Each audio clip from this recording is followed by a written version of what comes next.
What do you think about chicken foot sauce? I love chicken foot sauce. I have a Well, problem. not for first date. I find like, you're getting in that gristle. That's not the first presentation you want to put forward for yourself, but you could get plenty of it for $200. Yeah, what is? I have absolutely no idea. I've seen the memes going around, but I have no idea what this $200 thing is about. I saw a few posts myself where people were querying whether or not a $200 date is a good enough. $200 is enough for a date, and I think a woman had shared something where she was criticizing men for even considering $200 as sufficient for a first date or for a date at all. And I personally feel like it depends on who you're dating and what your objectives are, because for $200 you can do something very eco-friendly that's cheaper if you just want to get to know someone. I've had first dates that have been cup of coffee kind of dates, so it's not expensive.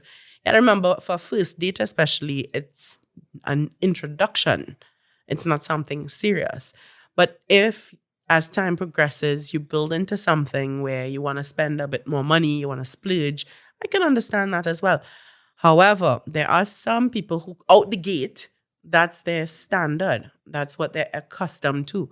So there are some women who they deal with a higher caliber of man and pocket. So they are accustomed to, well, our first date is going to be on the yacht, darling.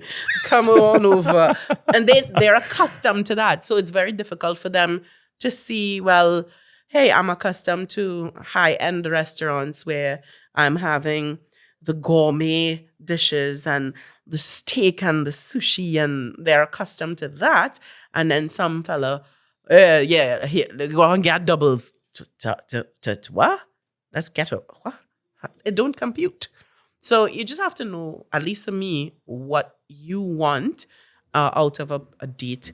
And if you have a higher value standard, that's not the man's issue. That's your issue to deal with.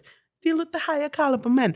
And in the same breath, for those men who may not have the pocket to take their first date out to a luxury restaurant, I don't like seeing when they punch down on women for having that standard. Just because a woman's standard is not what you can provide does not mean that you should bash her and tell her, come down from there. That's where she is at. Why are you telling somebody to come down from where they at? Strive to reach there if you want to reach that kind of woman.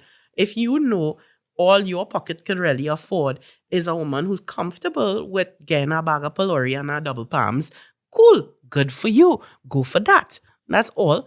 But people like to make too much noise on social media for these kind of things, particularly relationship type topics. I always find that they're interesting to see, especially in the rise of the Kevin Samuels and I'm trying to remember this guy's name, but there are quite a few misogynistic type podcasts and clips that you see shared widely on social media as the norm.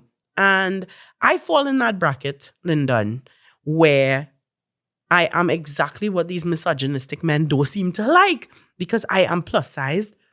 Oh my gosh, she's obese and she has children. She's a single parent and she has standards. No. You're not supposed to have standards. Like, you're supposed to, and I'm in my 30s, I'm 38. So it's like, hold up. You're not supposed to have any standards at this point. You should just be glad any man is interested at all. Take what you get and humble yourself. And I feel like, no, I'm quite comfortable by myself, having my standards by myself. And if it happens, then great. If it doesn't happen, well, all right, that's fine too. Life goes on. There's no need for me to feel pressured to drop my standard just to fill a gap, to fill a hole, to get how is this a PG? I need to check. Right, listen, this is the best podcast because it has started without any introduction. Oh, yeah. And I love how you're going. You reach a part about filling any hole. Yeah. And that's the only thing that stayed with me. Yeah, no, well, I had to make sure, is this PG? Is this a G-rated podcast? Let me correct myself before.